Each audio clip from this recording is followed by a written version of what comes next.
바른정당을 탈당해 한국당 홍준표 후보 지지를 선언했던 12명의 의원이 입당을 보류당해 낙동강 오리알 신세가 됐습니다.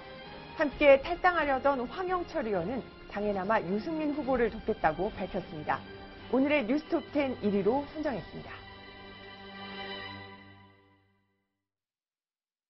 오늘 바른정당을 탈당하는 저희 13분 홍준표 후보와 보수의 집권을 위해 최선의 노력을 다하겠습니다. 아닌 것은 아니라고 말을 할 수밖에 없어 이 자리에 섰습니다.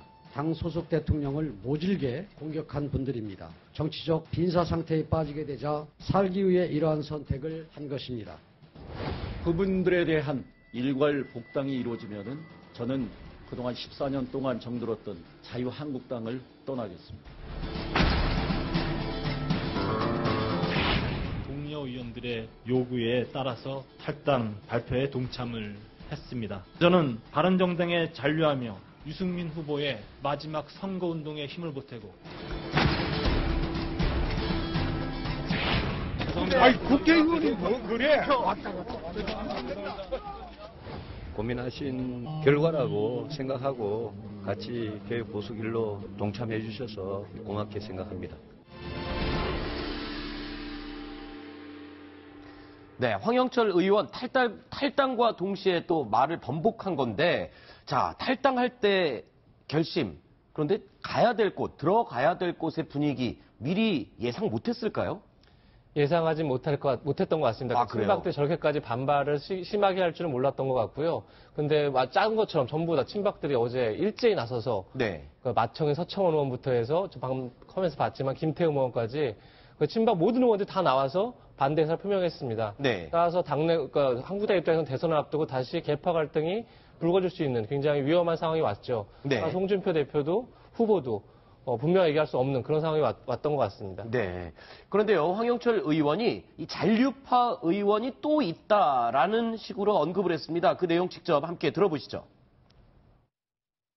그런 결단이 보도되자마자 자유한국당의 소위 친박 패권주의의 핵심위원 몇 명이 모여서 이러한 큰 뜻을 훼손하고 왜곡하는 발언, 친박 패권만 유지하겠다는 그런 생각을 가지고 이야기를 하는 것을 보면서 다른 동료 의원들도 상당 부분 많은 분노를 표출하시기도 하셨습니다. 탈당파들 중에서 입장을 철회하실 분이 또 있다고 보시나요? 고민하는 의원들은 있습니다. 네, 사실 13명이 탈당 선언하기 며칠 앞서서 먼저 탈당한 이은재 의원은 지금 입당하는데 아무런 문제가 없었지 않습니까? 그런데 이렇게 13명 의원들에 대해서 유난히 친박에서 반대를 하는 이유가 뭔지 좀 궁금하고요. 그리고 어차피 어제 또 홍준표 후보가 그런 얘기를 했어요. 대선 때는 짝대기 하나도 필요하고 귀할 때다. 그런데 저렇게 의원들이 몰려오면 받아줄 만도 한데 강하게 반대하는 이유는 다 있겠죠. 황영철 의원을 비롯해서 어제 딱 집단 탈당을 선언하자마자 몇몇 의원들이 바로 네이버에서 굉장히 중요한 포털에서 굉장히 이렇게 인기 검색에 올라갑니다. 그 이유가 다 있습니다. 황영철 의원이라든지 권성동 의원 그리고 김성태, 장재원 의원 이런 분들이 사실은 바른정당을 창당하면서 가장 혹독하게 한국당을 비판했던 분들이죠. 또 친박 패권주의를 가장 맹렬하게 비판했던 사람들입니다. 또 최순실 국정조사 특위에 다 참여해서 박근혜 대통령도 굉장히 비판을 많이 했던 분들이죠. 박근혜 정부에 대해서. 네. 따라서 그런 분들에서 이제 친박 입장에서는 이 사람들이 들어와서 결국은 대선 이후에 당권을 장악하려고 하는 게 아니냐. 이런 위기의식이 발동한 것 같고요. 그런 차원에서 친박들이 아까 말씀드린 것처럼 사실은 어제 득달같이 모두 나서서 반발 성명을 냈던 거고요. 그러다 보니까 아까 전에 황영철 의원이 지금 나처럼 탈당을 결심했지만 다시 잔류를 고민하는 의원이 있다. 고민하는 데 방점이 있는데 실제 저희 취재진이 오늘 낮에 여러 탈당파 의원들에게 전화를 했었습니다. 그래요? 실제 고민하는 의원이 많습니다. 왜냐하면 그들이 나왔던 가장 결정적인 이유는 친박 패권주의로 인해서 자기들이 설 땅이 없다. 따라서 정당 민주주의를 실현할 수 없다. 이런 고민에서 바른정당을 만든 건데 사실 이번에 이제 대선을 통해서 어쨌든 보수 대결집이라는 명분으로 다시 복귀를 할 때 어쨌든 금이 환영까지는 아니더라도 환영을 받을 줄 알았는데 정반대 상황이 와버린 거죠. 그렇죠. 그래서 당이 조금도 변한 게 없구나 그래서 이런 상황에서 계속 가야 되나 이렇게 고민하는 의원은 분명히 있습니다. 네. 하지만 이미 12명의 의원들이 입당계를 다 제출한 상태입니다. 한국당에. 네. 다시 가져온다는 거 굉장히 쑥스럽고 사실은 그렇죠. 정치인으로서 굉장히 어떻게 보면 망신스러운 일이겠죠. 네. 자, 그런데 이 장제원 의원 같은 경우에는 한국당에서 받아주지 않더라도 그렇다고 해서 다시 바른정당으로 돌아가지는 않겠다. 이렇게 선언을 했다면서요. 그게 바른정당으로 본인이 나갔다가 네. 다시 또 안 받아주니까 다시 돌아가진 않겠다 이렇게 말할 수밖에 없지 않을까요? 왜냐하면 바른정당 입장에서도 당을 버리고 사실은 떠났다고 볼 수밖에 없지 않겠습니까? 네. 그렇기 때문에 이거는 장제원 의원이 어떤 의지를 갖고 있냐가 중요한 것이 아니고 네. 이 바른정당에서 또 장제원 의원을 어떻게 보느냐 이게 더 중요하지 않을까 이렇게 생각이 듭니다. 네. 자, 그런데 조금 전에 이 홍준표 후보가 아니 왜 국회의원이 이랬다 저랬다 합니까? 라고 버럭했거든요. 그러면 홍준표 후보는 친박들과 입장을 같이 하는 건지 달리하는 건지 그게 궁금한데요. 어떻습니까? 홍준표 후보는 어쨌든 친박 의원, 친박이 아니죠. 네. 이제 뭐 본인이 늘 얘기하죠. 자기는 비주류 중에 비주류라고 얘기할 정도로 뭐 이제 MB 정부 때도 친이라고 하기는 좀 애매했었고 이번에도 친박이 아니었는데 그러니까 본인은 결국은 비주류이기 때문에 더 많은 의원들을 끌고 들어와서 뭐 홍준표 후보 이런 생각하고 있지 않겠습니까? 설령 대선에서 지더라도 다음 당권을 본인이 장악해서 어쨌든 당을 자기가 새롭게 변모시키겠다. 그를 통해서 보수를 다시 재건해서 다음 대선에 다시 한번 도전해보겠다. 아마 이런 생각을 하고 있을 텐데요. 결국은 이제 친박이 얼마나 당의 뿌리가 깊고 얼마나 세가 센지를 다시 한번 확인하는 계기였기 때문에 황영철 의원이 오고 안 오고의 문제를 떠나서 홍 후보 입장에서는 역시 이 당은 내 당이 아니구나 다시 한번 느끼는 날이 아니었을까 이런 생각이 듭니다. 이재명 차장이 아까 이 탈당파 의원들 전화를 다 돌려봤다고 하셨는데 이 사실 홍준표 후보 지지 선언을 하면서 탈당한 사람들이잖아요. 그렇습니다. 그러면 당연히 홍준표 후보와 뭔가 교감이나 의견 교환이 있지 않았을까 싶은데 그런 부분에 대해서 뭐라고 얘기하던가요? 당연히 교감이 있었습니다. 네. 이제 교감의 내용이라는 게 흔히 내부에서 어떤 자리를 약속받거나 이렇게까지 얘기할 수는 없지만 네. 어쨌든 홍 후보가 이제 엊그제 의원들이 모여서 탈당을 결의할 때 홍 후보가 오지 않았습니까? 직접? 그때 이미 이제 어느 사전 약속이 있었던 거고 사실 그 전부터 이은재 의원 탈당하기 전부터 어느 정도 계속 얘기가 오갔던 거죠. 그래서 양쪽에서. 네. 그렇기 때문에 자기들이 어쨌든 홍 후보를 지지하고 한국당에 복귀 선언을 하면 한국당에서는 당연히 환영을 해주고 네. 그와 더불어 선거 과정에서 중요한 역할을 각 지역 선대위원장이라든지 이런 걸 맡겨서 네. 사실은 전면에 내세워주고 그러면 자연스럽게 자기들은 보수의 결집을 위해서 희생하는 네. 그런 모습을 보이는 게 어떻게 보면 하나의 그러니까 이렇게 자기가 생각했던 방정식인데 전혀 지금 다른 방향으로 가고 있는 거죠. 네. 자, 홍준표 후보 이러한 바른정당의 집단 탈당 사태를 그냥 넘어가지 않았습니다. 어제 TV 토론회에서요. 이 부분을 들어서 유승민 후보를 공격했습니다. 함께 보시죠. 홍 후보님은 대통령 탄핵이 잘못됐다고 생각하십니까? 정치적 탄핵은 정치인들이 결정해서 할 수는 있겠다. 그러나 사법적 탄핵은 나는 대상이 아니라고 봅니다. 흉악범은 사형집행을 해야 된다면서요? 그렇습니다. 성폭력범은요? 또 내가 무슨 말을 하려고 하는지 내가 알겠는데. 무슨 말을 하려고 그러는데? 그런데 그런 식으로 비열하게 하면 안 되고. 어제 바른정당 의원들을 이제 만나보니까 왜 나오려고 하냐? 그래 물으니까 후보가 덕이 없어서 도저히 대선을 못 치르겠다. 그래서 나오려고 한다고 합니다. 한번 물어보세요. 가서. 제가 그런 식으로 예. 비열하게 질문하니까 예. 그런 이야기가 나오죠. 홍 후보님은 뭐 다른 후보를 그렇게 비방할 자격이 있으십니까? 그러니까 그 같은 당에 있던 의원들이 유 후보 덕이 없다고 14명이나 뛰쳐나오지 않습니까? 그거 가서 거단속이나 잘하세요. 기본적으로 대구 가보세요. 대구 가보면 예? 유 후보는 배신자로 되어 있어가지고 앞으로 정치하기 어려워요. 대구에서는. 홍 후보님 제가 누구를 배신했습니까? 박근혜 대통령을 배신했죠. 제가 국민을 배신했어요. 아니요. 정치적으로 배신하고 인간적으로 배신하고 정책적으로 배신했죠.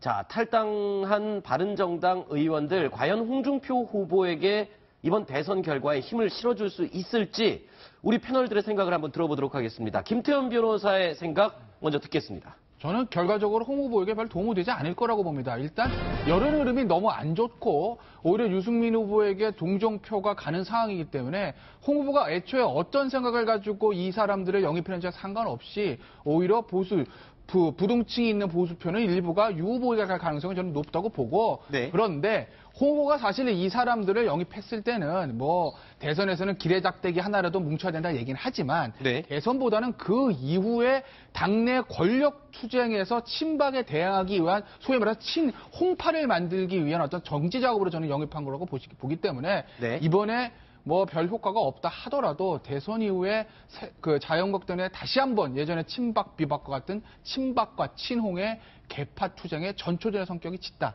그렇게 봅니다. 그렇군요. 자, 다음은 이재명 차장의 생각 들어보겠습니다. 방금 김태현 변호사님 말씀하셨지만 사실 유승민 후보 지지층과 홍 후보 지지층은 다릅니다. 따라서 유승민 후보가 설령 그러니까 지금 바른정당이 탈당한 게 아니라 유승민 후보가 홍 후보의 손을 들어준다 하더라도 홍 후보의 지지율 자체에 큰 변화가 있지는 않을 겁니다. 근데 중요한 건 뭐냐면 바른정당이 와해됐다는 겁니다. 다시 얘기해서 보수정당이 쪼개졌다가 한쪽의 보수정당이 무너지면서 결국은 보수의 대표주자로 홍 후보가 등극했다. 이 사실 자체는 변함이 없다고 봅니다. 따라서 홍 후보가 어쨌든 안철수 후보와 이익 싸움을 벌이고 있는데 다시 한번 치고 나갈 수 있는 계기는 분명 마련됐다. 왜냐하면 보수층에서 결국 그래 홍 후보밖에 남지 않았구나라는 걸 심리적으로 생각할 수 있는 그런 계기가 됐다는 측면에서 도움이 된다. 저는 이렇게 생각됩니다. 네. 자, 이번 바른정당 탈당 사태에 대해서는요. 어제 TV토론회에서 심상정 후보와 유승민 후보도 이에 대한 이야기를 남겼습니다. 들어보시죠. 유승민 후보님 가슴 아프시겠지만은 오늘 그 바른정당 의원들이 자기 당 후보가 지지율이 낮다고 해서 버리고 도주했어요. 집에 불 지르고 야반 도주한 격인데 저는 정치 철새 얘기는 많이 들어봤지만은 이런 식으로 경우가 없는 정치 행태는 정말 기가 막힙니다. 제가 다 분했어요. 그래서 이분들한테 진짜 말씀드리고 싶어요. 그렇게 살지 마시라. 정계 은퇴하시라. 우리 유승민 후보님 힘내시라. 이런 말씀 드리고 싶습니다. 참 힘들고 어렵고 외롭지만 저는 실망하지 않습니다. 저는 이순신 장군 생각합니다. 신에게는 12척의 배가 남았다. 저는 많은 국민들께서 지켜보고 계시고 국민들께서 손을 잡아주시면 제가 이 개혁 보수의 길을 계속 가보고 싶습니다. 꼭 좀 부탁드립니다. 네, 이순신 장군을 언급하면서 신에게는 아직 12척의 배가 남았습니다. 라고 이야기를 언급을 한 건데 네. 사실 어제의 탈당 사태 이후에 후원금이 쇄도하기 시작했다고요, 유승민 후보에게. 네, 그렇습니다. 하루 반 만에 1억 3천만 원 네. 정도가 들어왔고 네네. 원래 하루에 한 500만 원 정도가 들어오던 것이 네. 6,500만 원으로 평소 대비해서 10배 이상 급증했다. 이게 어떤 분은 또 TV 토론 마지막 토론을 보고 너무 감동했다 이러면서 1,000만 원을 기부했다 이런 얘기도 나오고요. 네. 대부분은 10만 원 안팎의 소액이지만 어쨌든 간에 평소 대비해서 10배 이상 이쪽으로 후원금이 몰렸다는 것은 어떤 응원의 네. 그런 메시지가 아닐까 이렇게 생각이 듭니다. 자, 이렇게 당원 입당도 몰리고 그리고 네. 후원금도 급증하는 걸 봐서 이게 단순히 동정심만 작용해갖고는 이렇게 되지는 않을 것 같아요. 그렇죠? 그렇습니다. 지금 유승민 후보의 어떤 상태를 생각을 하면 유승민 후보를 당에서 좀 그 절차를 밟아서 후보를 만들어 놓고 여러 명의 의원들이 당도 떠나고 유승민 후보도 떠나는 모습을 보이지 않았습니까? 네. 그런 것들이 어떻게 보면 국민들에게 굉장히 큰 실망을 주었을 것이고 그런 실망감이 유승민 후보에게는 이런 응원으로 변해서 유승민 후보에게 힘을 실어주자 이런 네. 메시지가 아닐까 이런 생각이 듭니다. 그렇습니다. 국민적인 관심 중에서 이번 탈당 사태를 보면서 유승민 후보에게 힘을 실어줘야겠다. 이렇게 지지 세력을 지지하는 그 힘을 실어줬다고 본다면 반대로 생각을 해본다면 탈당을 감행한 이 13명의 의원들은 그에 상응하는 책임을 좀 져야 되지 않을까. 네. 자기가 속해 있던 정당을 명분 없이 뛰쳐나갔고 자기가 선택한 그 당에서도 버림을 받았다면 네. 우리나라 의회 정치는 뭡니까? 정당 중심으로 돌아가고 있습니다. 의원 개인의 자기 이름도 중요하지만 자기가 소속된 정당의 이름을 걸고 국회의원 배지를 달았으면 정당에 대한 책임감도 그만큼 막중하다고 봐야 합니다. 네. 그렇게 당선이 돼놓고 이 당 저 당 옮겨다니고 특히나 대선을 목전에 앞두고 누가 봐도 명분 없이 자기의 이익만 챙기기 위해서 쉽게 당적을 버리고 다시 챙기려고 했던 네. 이런 작태에 대해서는 응분의 책임을 져야 한다. 심상정 후보가 얘기했던 것처럼 정계를 은퇴하라. 이런 요구에 대해서 명확하게 한번 해명을 할 필요가 있다고 봅니다. 네. 13명이 탈당 선언을 했지만 황영철 의원은 다시 또 남겠다라고 선택을 했으니까 12명 있죠. 자, 이런 상황, 바른정당에 쏟아진 응원, 그리고 후원금, 이 부분에 대해서요, 유승민 후보가 또 어제 이야기를 남겼습니다. 소감을 얘기했는데요. 들어보시죠. 예, 그 많은 분들이 자발적으로 그래 당원으로 가입해 주시면 저희들한테 굉장히 큰 힘이죠. 그런 분들을 소중한 당원으로 그렇게 받아들여야 한다고 생각하고 우리가 당원 기간이 이렇게 확충되는 게 굉장히 중요하다고 봅니다. 정말 고마운 일입니다. 자, 지지자들뿐만 아니라 이 유승민 후보의 딸 유담 씨가 또 아빠를 응원하는 손편지를 공개를 해서 또 많이 회자가 되고 있죠. 어떤 내용이었습니까? 그 유승민 후보의 가장 큰 무기 중에 하나가 딸 네. 유담 씨 아니겠습니까? 네. 유담 씨가 쓴 그 손편지예요. 네. 힘들어도 외로워도 아빠니까 괜찮아라고 네. 저의 어깨를 다독거리는 저희 아버지는 유승민입니다. 이렇게 시작을 하고요. 이 말은 유승민 후보가 한 말이죠. 딸에게. 그렇죠. 예, 네. 이제 국민에게 희망을 줄 수 있는 것이 정치라며 저 유담의 아버지이기보다 대한민국의 아들이자 아버지가 되실 분, 그분이 저희 아버지 유승민입니다. 이런 네. 얘기를 했고요. 마지막에 보시면 아버지 당신을 응원합니다. 기호 4번 유승민을 응원합니다. 딸 유담 올림 이런 얘기를 했거든요. 저 위에 보면 바보 같은 아버지입니다라는 얘기 있지 않습니까? 네, 오직 나라와 국민만을 그렇죠. 생각하시는 바보 같은 아버지입니다. 그런데요.